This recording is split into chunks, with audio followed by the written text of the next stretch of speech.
This is the Word to Stand On for Life with Pastor Ron Arbaugh. Your word is sharper than any two-edged sword, and it cuts deep into my heart. The Word to Stand On for Life is a radio ministry of Calvary Chapel in San Antonio. A live call-in show here to help you answer your questions about the Bible and how to apply the Word to your daily life. For more information on Calvary Chapel, visit our website, calvarysa.com.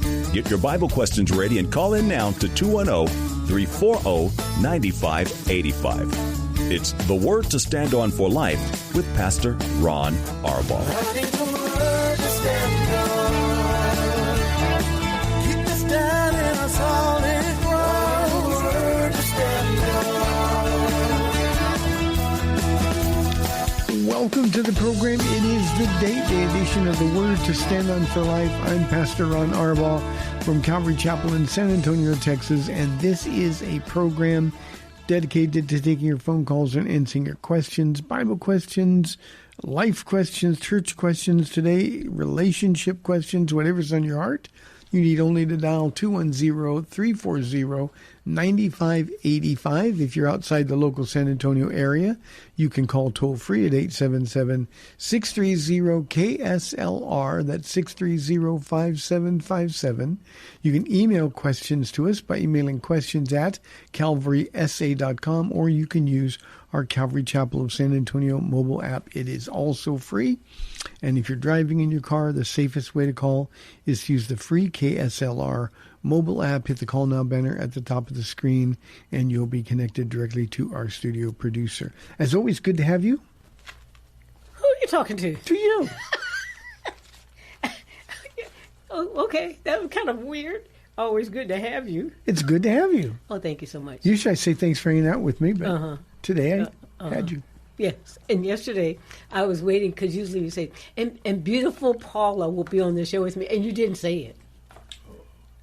I was like, wow, I've been demoted. I think I told the audience yesterday I was having a really bad day yesterday. Okay, there you go. No, that was the Bible study last night. I said, boy, it was a tough night and a really tough morning, and so forgive me. Yeah, I do, and I shouldn't put you on the spot like that. But your beauty is radiant in this office studio. Yeah, you know why? It's hot in here. It's 80.2 degrees in here. People pray for me because I'm about to melt. Why is it so hot, babe? Paula, we've decided 80 is perfect. We? Yeah, Sam's in here, and I don't think he's on your time either. It's really hot. I'm over here fanning myself. But, yeah, it's good to be with you, but not in this room. My goodness, baby. Okay, so what's up? Well, we started Sweet Summer Devotions this week. So summer is officially here. You know, the kids are all out of school, graduation's done and over, and the kids are all talking, you know, what grade they are for next year. And then the kids in church, not just at school, but they all get to move up. So if the kids were in pre-K, kind of they're in just K. K through first. And so this is rough because those kids that go from like pre-K in kindergarten to first and stuff, the snacks change. You remember the story? Oh yeah, the little boy. Yeah, we had somebody says first day in the bigger class, and he came out with a scowl on his face. His mom said, "What's wrong?" He said, "The snacks in this class are terrible. They're crummy. They're crummy it happened to be a communion Sunday. Yeah. They're crummy snacks. All they give you is a little tiny cracker and a cup of juice." So it was communion Sunday. So he thought, no, I'm sorry. This is the rest of your life. You don't get snacks. Yeah, that's it. You buy your own snacks, kid. Talk to your mom after church. Don't you know we're a poor church? Be happy you got anything at all. That's right. And they all run in here. You know, you had about 20, I don't know, or more kids in here. The number of kids coming for M&Ms and Skittles has really grown. See, the kids are getting smarter. They're making their parents come to third service because they know there's more time. And then come in and get candy. I've been, for the audience to explain this, I've been giving candy to kids for 30 years. Yeah. And they come in at the end and get little M&Ms or Skittles or lollipops or something and let them choose. Mm-hmm. And the deal that I have with these kids is that they have to, when they grow up, take care of us in the nursing home. Mm-hmm. So this is the way we kind of bribe them. Yeah, bargain. Well, those kids love me. Yeah. You know, I'm like, they're my biggest fans. Oh, yeah. And but boy, they're getting more and more and more in number. Yeah. And candy, you told me, is getting expensive. Candy has gotten expensive. Yeah. And, you know, for the audience, the parents all know, and sometimes it's really kind of sweet because some of the parents are supplying, especially those people with 4, 5, 6, 7 kids. And that is no joke. When they come in, when they come in and start asking for hamburgers, I know those parents aren't feeding their kids at all. What do you want today? I want a hamburger. Grandpa Ron, can you help me out? Yeah. But so, you know this is true because I'll tell these kids, look, Grandpa Ron wouldn't have this candy if I didn't go to the store and buy this candy because you know he can't drive. Yeah, but they're not buying that at all. No, they totally ignore me. I don't think he's seen the inside of an HEB. So it's, you know, thank Mama Paula.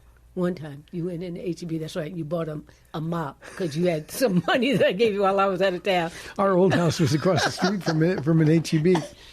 And Paula was going out of town. She was going to retreat or speaking in retreat or doing something. I don't remember what it was. I don't either. But you always give me some money. Yeah. And I don't deal with money. And you always give me some money and say, if you need something to eat, here's the money. And you always give me too much. And so you were coming home on Saturday, and I realized that on Saturday I hadn't spent any of the money. You felt pressure, huh? Yeah. I thought, well, if I don't spend it, I'm going to lose it. So I'm going to have to give it back to her, huh? I can't drive, so I walked across the street. Now, that was taking my life into my hands in that HEB parking lot. Yeah. I looked and looked and looked, and the only thing I saw there was a mop, and I bought a mop. And I don't know why I bought the mop, but I bought a mop, and I came back, and I gave you what little bit of money was left. You go, oh, you did pretty well. Yeah. What'd you spend it on? Yeah, where's this mop? What did mop show for? $17 for a mop back in that day. Yeah. But, I married a neat, clean guy, so that you bought a mop really made sense. I told somebody one day I haven't been inside the HEB, I haven't been inside a Home Depot or a Lowe's. I think you went in Lowe's one time, but I'm back over on 35. You went in there one time with me for like something. I remember. Well, if I'd done that, I'd broken out knives. It was weird having you in there because it was like the police gonna come. Yeah, she kidnapped this man and made if you him steal come something and you walk out with it and those alarms go off. Oh yeah. Well, if I go into a home do-it-yourself type place, they're like the alarms go off when I go in. So this man, if you see him coming here, call somebody. Silver alert! Silver alert! That's like when I was in the Bahamas and I told the kids, and I've told this story before. I told the kids, look, I'm getting away from y'all. This is mom's break time. You go be with your dad. It's going to be okay. If you have to call me, it better be an emergency. It better be an emergency. So I'm minding my own business. I'm finally relaxed a little tiny bit. I'm way far away. I can't run home and help these people out. They can kill the bugs that are in there, and if the dog happens to have an accident, they have to pick it up. I know they're not going to wait for me to come back from a vacation because they wait all day for me to get home from work to pick up. The dog went in the house. Well, get it. These are men. No, Mom, They're men now. Yeah, they're men now, but they were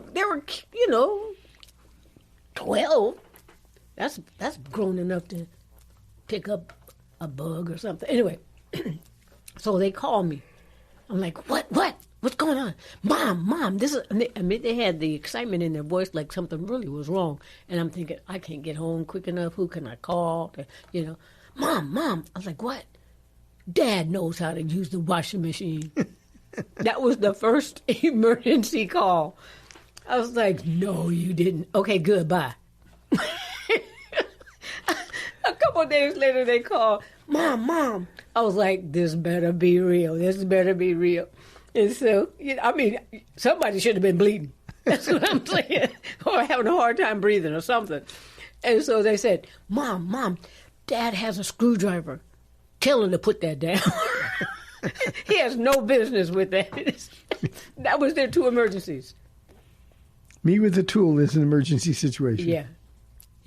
And you using the washing machine. Dad does, too, know how to use the washing machine. No, but if you'll remember, you were upset with me because I put the whites and colors in together. No, everything was pink. Yeah, because I need clean clothes every day. I know.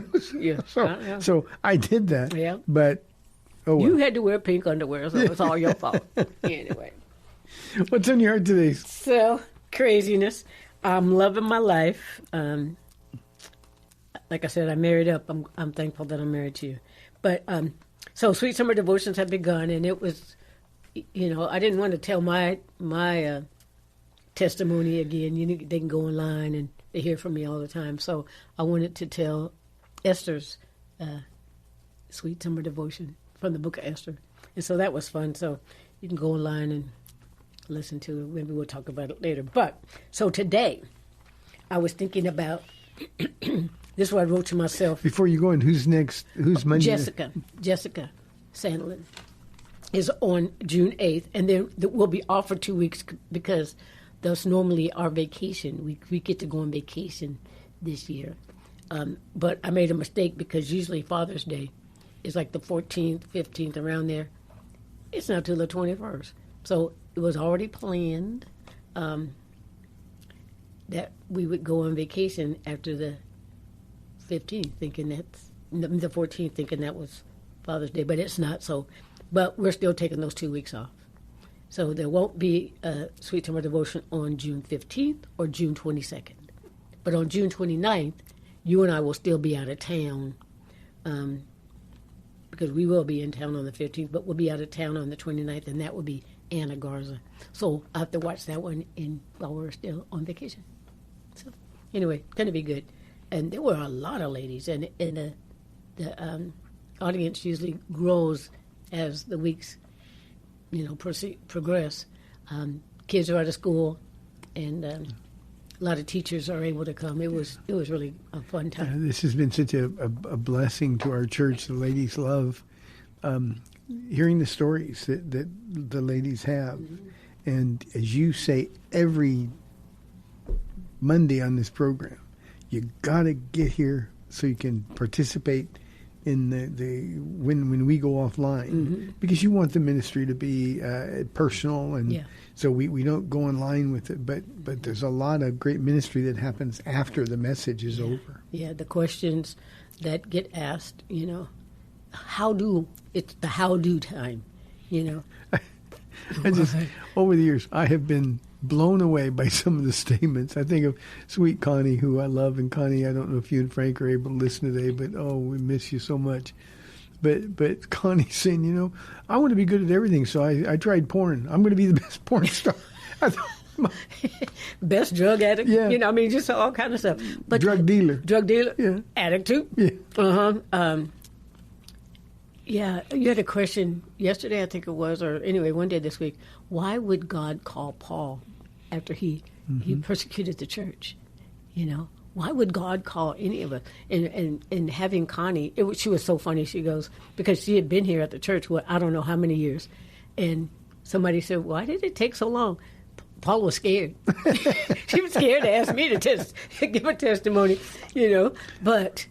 Connie and Frank, they're so refreshing because you never know what's going to come out of their mouth. Yeah. It's always honoring to the Lord. Yeah. But Connie, her life was just, it's hard to believe that the Connie we know was that Connie. Mm-hmm. And it's just one of those trophies, look what God has done. Yeah. So. Yeah. And to think, because we say this all the time, God's not surprised by anything. And he wants to use all of us. Nothing is wasted in God's economy. When you think about Connie, sometimes even like Ken Hansen, I got to share that just this past week. This young man has finally come to church. He has a daughter, and his mom's been coming here. We've been praying for him, for his mom and I, and other people have been praying for her son for years.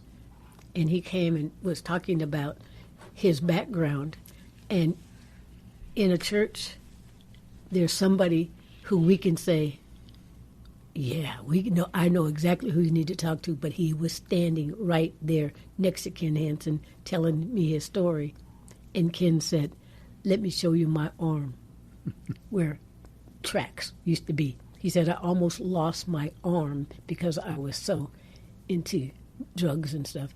And this young man's eyes just got really... Yeah, and he was looking at Ken on the stage because Ken is the lead guitar player on our first worship team on Sundays. And has been for years. Has been for years. We picked him up at Jesus. We picked him up at Travis Park, where he was homeless and addicted to drugs and alcohol, and God just picked him up that day, and boy, what a gift he's been to the church. Yeah. Never been the same. Yep. Has never been the same. And to hear him talk about Jesus, to hear him teach. Paul, let's tell the story real quick about Ken. We're talking about Ken. See, it's a great theme. Talk about what God has done in people. But when Nancy got mad at me, was going to leave the church. Oh yeah, no, yeah, yeah.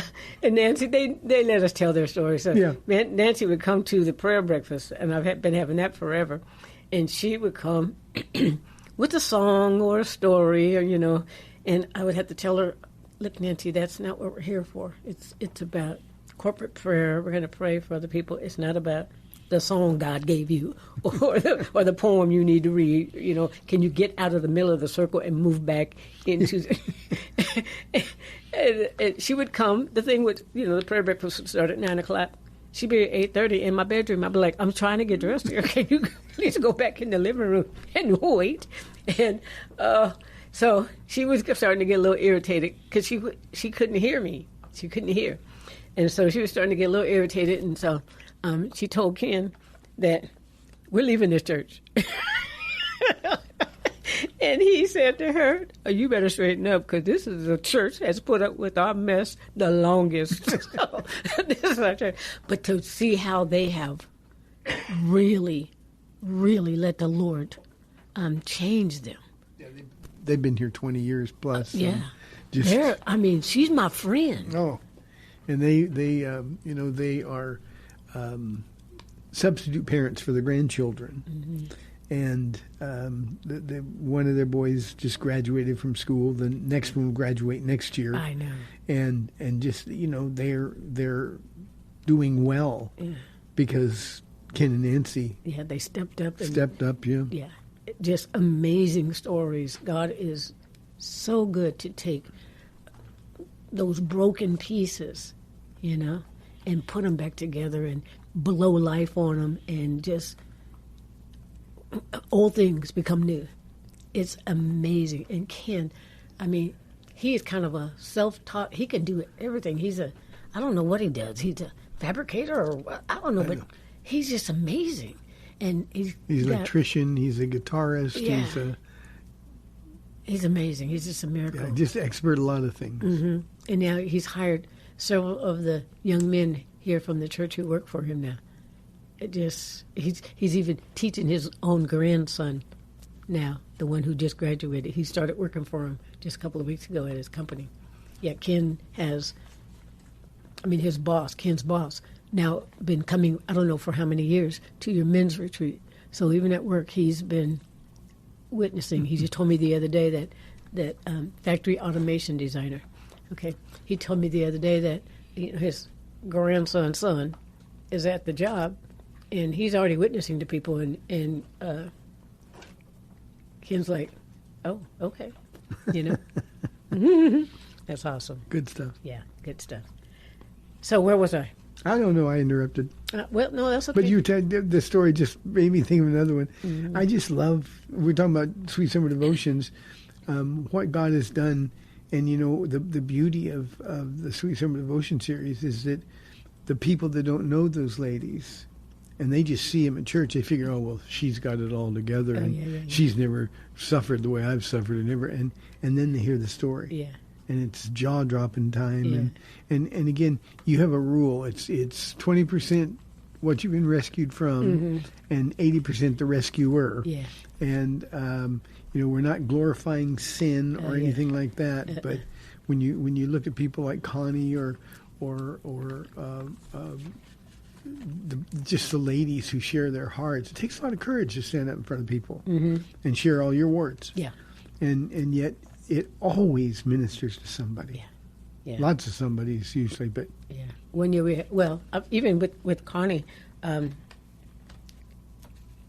just talking about all the things that she went through, and like you're saying, and she and Frank are about as generous a couple as we've seen. They've opened their homes before, their homes because they've moved a couple of times.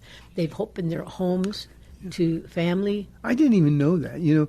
That's stuff they do quietly, and 10 years later we find out about it. And they have been generous in so many ways. Ron, whenever I was hurting, Connie would show up at my house to give me a massage. For a while, I had, I think, every massage apparatus that the world has ever made. She brought me a cane the last time she came over, and she was always taking care of people like that. She was a masseuse, and that's one of her past things. Yeah. I had a catch in my back, stiff neck. One time it was really bad, and everybody could tell because I couldn't move my neck around. And she came in, had me lay on the ground, and she worked so hard. Sweat was pouring off her onto me, and but that's just her heart. Yeah, she's been doing that and Frank's the same way. They've been doing that for all these years, and never would let anybody know it's not that kind of thing. Yeah. And yet, just who they are. I think Frank's a math genius because he used to tutor the kids here. Yeah, I didn't know that until later too. Yeah, he's an economics savant. I mean, he's just really, really good with budgets and money and stuff like that. And he's helped a lot of our people. And they were blessed by the Lord, and that generosity spread to a lot of people. It's just, that's who God is. And, when somebody asks, why would God pick Paul, all the terrible things he's done, it's when God picks the worst of the worst and turns them into a trophy, that God gets all of the glory. Yeah. And that's just one of the really cool things about just the power of the Holy Spirit. So, and Sweet Summer Devotions really highlights that. Yeah. We had one lady one year, she just was depressed so much that she lost feeling, and so she began to cut herself. And she's since moved on, but I'm certain there's other people out there kind of like that. But when she shared, we were like, what? Because I don't have them rehearse before me. They don't tell me what they're going to talk about. I just entrust the whole thing with the Lord. And so this one year that she shared that, I had several moms of teenage girls come to me and say, do you think she would talk to my daughter or whatever? And see, that's the kind of stuff I'm talking about. It was awesome. Yeah, of course. And you've been doing Sweet Summer Devotions for how long? Oh, I knew you were going to ask me that question, and I'm not ready, but a long time. I think when I go online, I think all the way back to maybe like 2014. Or even earlier than that, maybe? Yeah, before that. It's before that. I remember the conversation you and I had when you said, boy, the Lord's put this on my heart, because we do our Monday night ladies Bible study. And, me, a Bible study is open the Bible and let's study the Bible. Yeah. And you said, but maybe just for the summer, let's do this. And I said, and I wasn't unkind or anything, but it's just, Paula, let's just, that's dumb. Let's just study the Bible. And it was almost as you though said Lord, that's dumb. Yeah. That's not very nice. Well, I didn't do it in an unkind way. Just the idea to stick with the Bible. And it was like the Holy Spirit was right there and said, "You butt out. This is for me." And Sweet Summer Devotions has been just unbelievably fruitful for all these years. Yeah. So you did well. I did well by butting out. Okay, Lord, Take my hands up. 2007 is Wow. our producer says when we started Okay. Sweet So Summer Devotions. 19, almost 20 years. Yeah. Huh? So Wow, good. And I have found out that not only women are listening to the Sweet Summer Devotions and are watching, but some men. And then those Sweet Summer Devotions, because they're online, years down the road, somebody just happens to turn it on. yeah, and listen. they travel Yeah. all within it. Hey, we've got 30 minutes left in the program. We don't know what we're going to talk about because we didn't know we were going to talk about that. But 210-340-9585. Questions, comments, we'd love them. We'll be back in 2 minutes.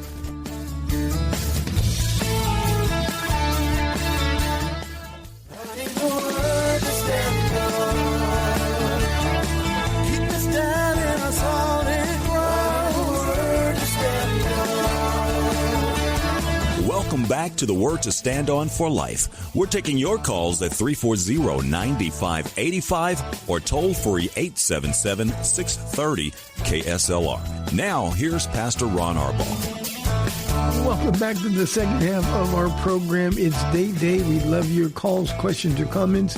210-340-9585 or toll free 877-630-KSLR. Paula, during the break, goes fast. Mm-hmm. The Holy Spirit said, "Bud out." I'm going to take a nap now and turn it over to you. All right then. Well, I wrote this in the middle of the night. Obedience nets rewards, and I can read my writing. Yes, I did get. I could read my writing because sometimes I'll write something and I'll write right on top of the other word, and then I have to what was I thinking? What was I thinking? But this one is real neat. So I'm going to talk about obedience a little bit, and you're not taking a nap because I'm going to put it on you. Okay, 1 Peter 1:14 says this: "As obedient children, do not be conformed to the passions of your former ignorance." Now, I probably got that out of another Bible, and then I thought, I better do, 1984 NIV for the rest of them. But for that one, 1 Peter 1:14, "As obedient children," and that doesn't mean little kids. We're God's children. And also, I was teasing today because you talked about this last night. We're his sheep. We're a little bad. We're not very smart. But do not be conformed to the passions of your former ignorance. What is it? It's pretty self-explanatory, Paul. We rescued from stuff by the power of God. Why would we run back into it? Mm-hmm. And I think what Peter's saying, and one of our favorite verses is 2 Corinthians 5:17. If you're new and the old is gone, don't live in the old self. Yeah. We're called out of this world. We live in the world, but we're not of the world. And so we're supposed to live in this world as a light for Christ. And Peter's just saying, don't be the dog that returns to his vomit. And live in the newness of life. And we have the power given to us to be able to do that. In your study last night, you said this. Well, Psalm 98, sing a new song. And it was happy singers, new and fresh song, not the old song of victimhood or whatever your old song was. Old song of self-pity, old song of whatever. But God's done marvelous things. So new songs, I love this. I have a whole lot of stuff underlined, starred, but you said new songs celebrate victories. And so, Paul says that we're more than conquerors through him who loved us, and yet there's so many Christians who are living a decidedly unconquered life. And it's because we refuse to leave the old things behind. The devil is adept at pushing those replay buttons. And we don't know how to take those thoughts captive. We don't know first how to identify the source of them, but then we don't know what to do with them. And so we dwell on them. And if somebody's hurt us in the past or somebody's betrayed us in 31 years of Bible teaching and counseling and 13 years of doing this radio program, there are people who are still so stuck in what happened to them in the past that they are unable to enjoy what God is trying to do in them and through them now. And, the victim mentality doesn't work. Well, I'm the way I am because it doesn't matter why. I had somebody get really angry with me in a counseling session, a man. He said, I really went back and searched my heart to find out why I am the way I am. And you're telling me, I'm telling you, it doesn't matter why you are the way you are. The only thing that matters is not being that way anymore. Mm-hmm. And you can leave all of that behind. But doesn't it help you to understand why I ended up this way? And I said no to him. It doesn't help you. Because all you're doing is thinking that's the enemy, getting you trapped in the past. We all have things that have happened to us. Mm-hmm. Nobody lives in this fallen world unscathed. So we all have bad things that happen. We're all betrayed. We all have parents who weren't loving and kind, and sometimes far worse than that. Mm-hmm. But we don't have to live in that. Mm-hmm. That's why we insist at the Sweet Summer Devotions 20% pass. And I've had, for the most part, the ladies have been very obedient. In some cases, it's been sad because they're still stuck. Yeah. And it's like, you want to say, can you stop talking now because you're not bringing glory to the Lord. And so I really try to remind, it's 20 to 80. And, I was guilty for a long time. Mm-hmm. And so I know what I'm talking about and how it just keeps you trapped in your past.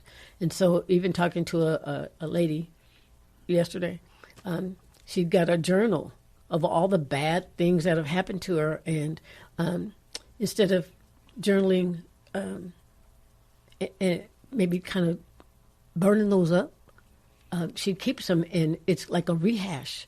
It's like the enemy, and it's not the enemy. The enemy's brought those thoughts, but she's keeping a journal of them, so she can go back and read them all the time. I guess when things are going great, you read that and you get depressed again.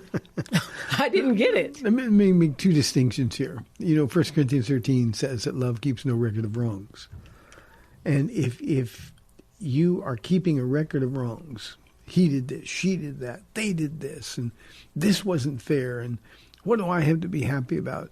If you're keeping a record of wrongs, then you're not able to enjoy the love of God that he's poured out into your heart, and you're incapable of loving other people because you're focused on you. Mm-hmm. So having said that, we want to look forward. But I've shared on this program, Paul, about the journals you kept during the time that you were praying. And those journals are very important. But when we look at those journals, I don't know if you do, but I have, and they're embarrassing for me. The pain I caused you, the violence, not physical violence, but the violence that I perpetrated on you. It's really painful and embarrassing. But we immediately look at what God has done. Mm-hmm. Nobody could rescue us from who we were and where we were. But God did. Yeah. And the way we have said thank you to him is to live a victorious life. And I think sometimes, and you do this better than I do, I think sometimes it's really good to remember the things that we used to be trapped by and the victory that God has won for us. But the result then is worshiping God. It's not poor me, mm-hmm. Can't believe I went through this. Boy, things are tough. Look what a faith giant I am. It's none of that at all. It's just, God, only you could do this. And when you really get that in your heart, then the next time you come up with something that seems impossible, you know exactly who your God is. Yeah. Singing that new song, Happy Singers. Everyone has a new song. If they've been born again, there is a song. And if you don't have one, ask the Lord to give you one, because he really does want to. He will deliver me. My God will set me free from all my enemies. That was usually be my jam.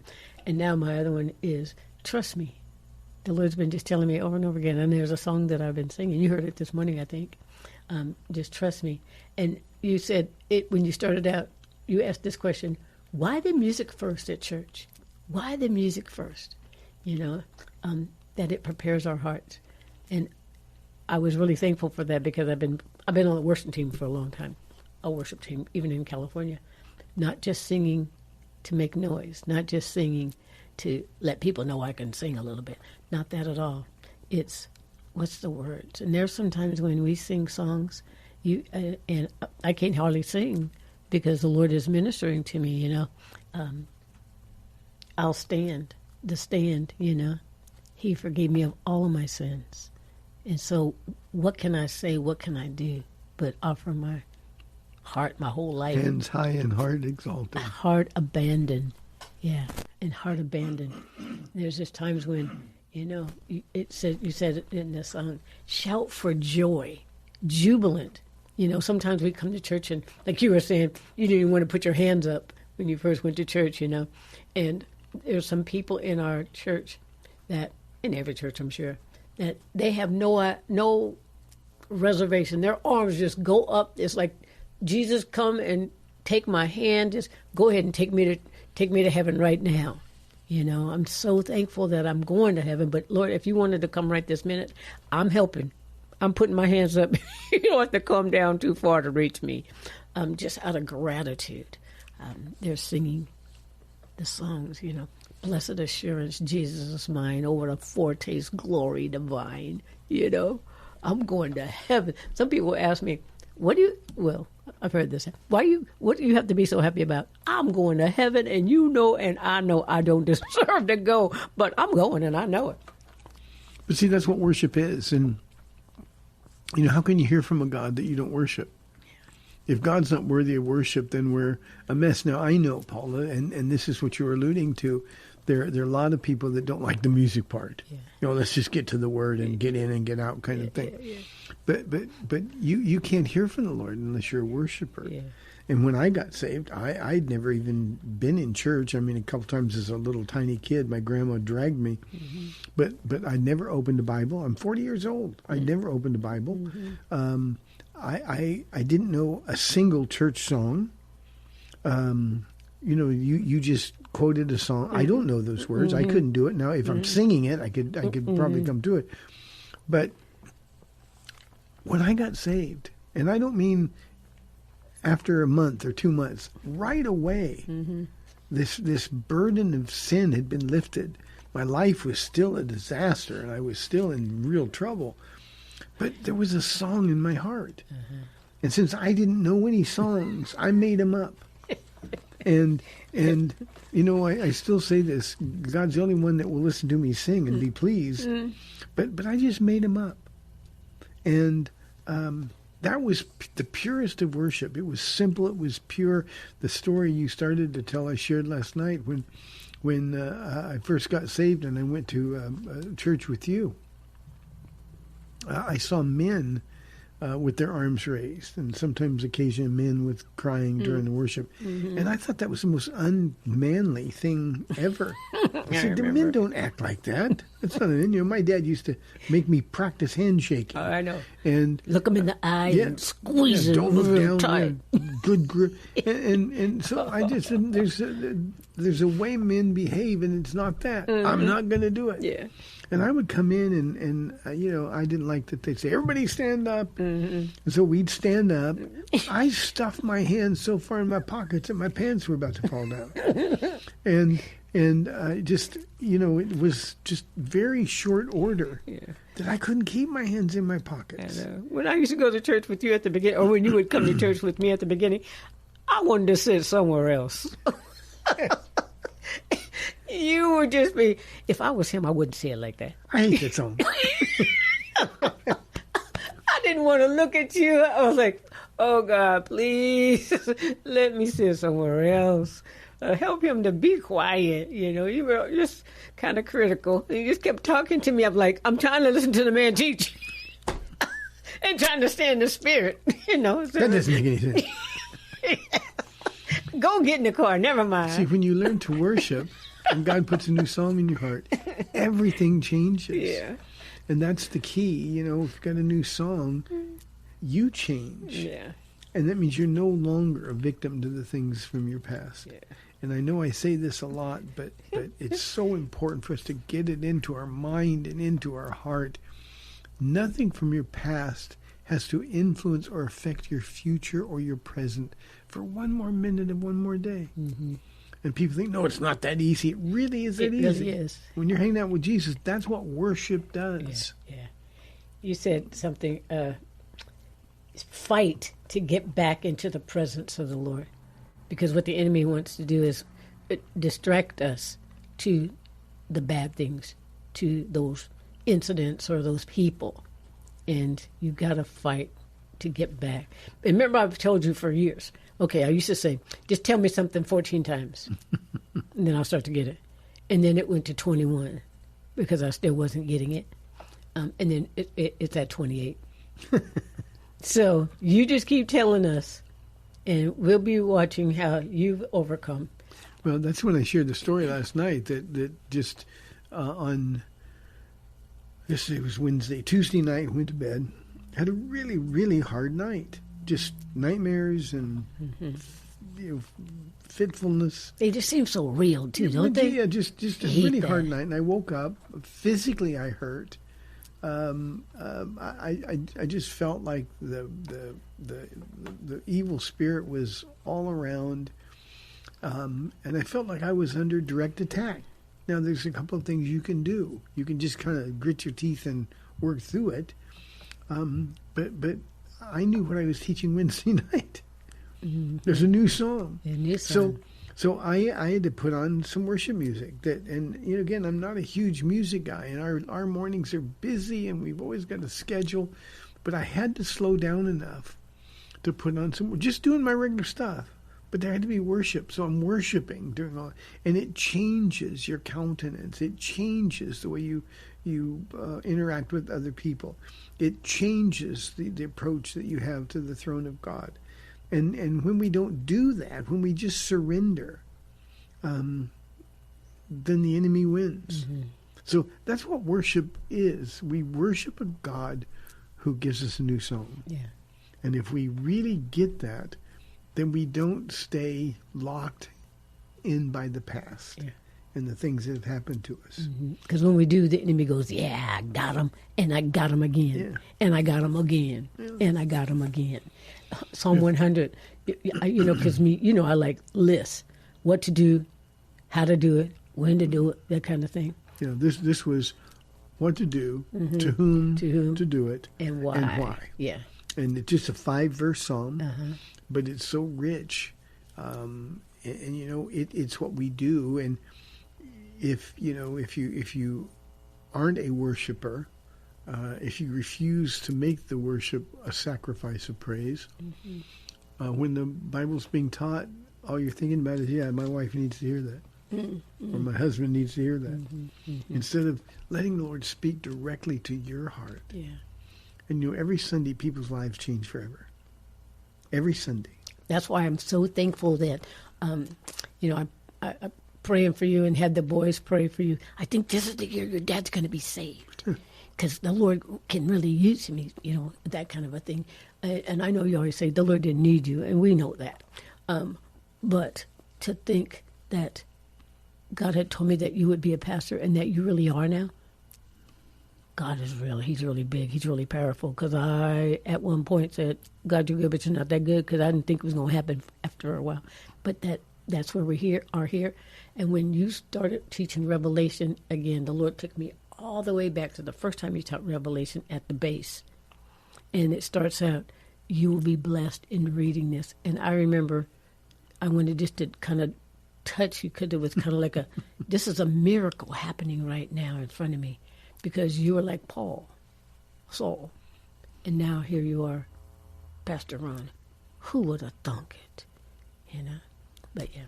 So anyway, I digress. Go ahead.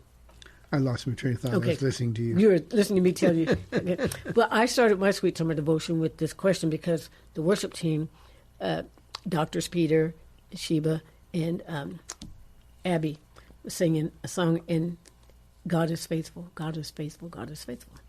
And so my question was, when you think of God being faithful, don't you think of it as being just good stuff? And pretty much everybody said, yeah.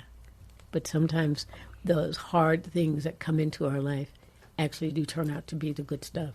We started out talking about Frank and Connie, their lives being so hard, and then Ken and Nancy, their lives being so hard. Just a lot of drama in their lives, but to see what God has done in using all the drama in their lives to bring them to be the kind of people that they are, and how generous with not just their stuff, but with their hearts and with their testimony of how good God is. Paul, you know what's funny about Frank and Connie? They're so direct. That's what I need. I love that. You never know what's going to come out of their mouths. Mm-hmm. And yet they have the most generous hearts ever. I mean, they're just, they're immediately, they're well, let's get down to business. We'll help. Yeah. What can I do? Mm-hmm. And that's what God can do. That's their new song, Frank and Connie. And I'm going to I'll be wrong, but I think between them, there's 9 marriages. Probably. Okay. It's up there. Yeah. Yeah, for sure. And these are people, and they laugh about it, they cry about it. But what God has done when he brought them together and made them one has been nothing short of miraculous. Mm-hmm. And we just happen to be the ones who benefit. Now, they've been places before here, but at just the right time, God brought them to us. And we got to see all of this just sort of blossom. And, they're going through some difficult times physically now. They're like us. They're getting up there in years, and they're going through some difficult times physically. And, there's no shortage of people that want to be there to help them. Yeah. Because they have been so generous with their hearts. Yeah. And that's just the way God's body really works. That the man or the woman who says, I'm a Christian, but I don't go to church, they don't understand how much more difficult they're making things for themselves. Yeah. Yeah. So, it's really difficult when that happens because they go through things and nobody knows. Nobody's there to help them, They just try to grit their teeth and deal with it. Yeah. And we find out later that something really bad had happened and we didn't know anything about it. That's so sad. Yeah. So I whispered in a woman's ear on Sunday. I just said, she's become a believer and she's going through some really difficult things. I said, the good news is that you never, from this point forward, have to go through anything alone again. Yeah. God's put you in a family. You never have to go through anything alone again. Mm-hmm. And that's what really needs to be understood by people. We can't do it on our own. The world that we live in says, oh, you can do it on your own. Mm-hmm. But you can't. Mm-mm. And that's the beauty of the body of Christ. And people that don't participate, they're the ones that are missing out. That's right. Paula, we're inside 4 minutes now for the program. You were talking about, because it's not just what to do, shout for joy to the Lord, worship with gladness, with joyful songs, but to whom? The Lord. And then when you got to the word with gladness, I didn't know what that really meant with gladness. I'm thinking happiness kind of a thing, but with others in mind, serving others. Yeah. Because the best thing when you're down and depressed is to get up, take a shower, and serve somebody else. It gets the focus off of you. So gladness. Lord, I'm glad that I get to go to church 3 times on Sunday. God, I'm glad I get to go on Wednesday. I'm glad because this is the best place for me. I'm glad when I had the prayer breakfast. Man, that is just a beautiful time. I'm glad on Saturday we have corporate prayer.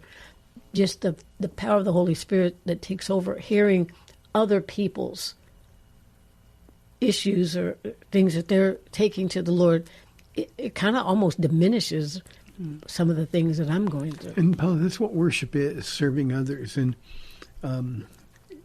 when you're not serving, you're just sitting in church and then you're doing your own thing. There's no power in your life. The Holy Spirit's power is absent. But when you're serving other people, and this is the biggest difference, and people don't really understand because they can't see it and sometimes they can't feel it, but the difference is that you're serving and the power of the Spirit falls upon you, and you realize it's not on your own. It's sort of like you've been running uphill your whole life, and then you get to the top, and suddenly it's downhill. and you can kind of cruise through it. And you can serve people, even in difficult ministries. You can serve people, and it's like, hey, I'm going downhill, the wind's at my back, because there's a source of power that's available that's not available any other way. And just for everybody in this audience, if you're not serving the church that you have chosen, if you're not serving others, then you're missing out on that power. You're trying to do life on your own. When I say, it was Spurgeon who said some people live their lives like they created themselves. And we need to remember, worship is worshiping the one who created us. And we know from Revelation chapter 4, verse 11, that he created us to live our lives for him, and literally in Greek it's toward him. and the only way there's power is when, in fact, we're serving others. Yeah. That reminds me, what's a self-made man? He's a mess. That's what he is. He's got gray hair. Yeah. He's stressed out, anxious about everything. Yeah. But we're not. We're created by God. And recreated by the God who loves us. To give glory to him. Time went fast, Paula. Thank you for tuning in. You've been listening to the Date Day edition of The Word to Stand On for Life. I'm Pastor Ron Arbaugh from Calvary Chapel in San Antonio, Texas. And I'll be back tomorrow at 4, Lord willing, at AM 630 The Word. I'll see you then. Bye-bye.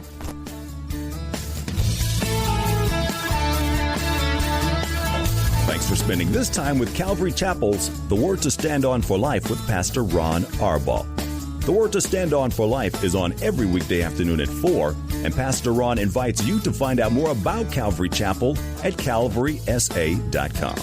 The Word to Stand On for Life was sponsored by Calvary Chapel of San Antonio.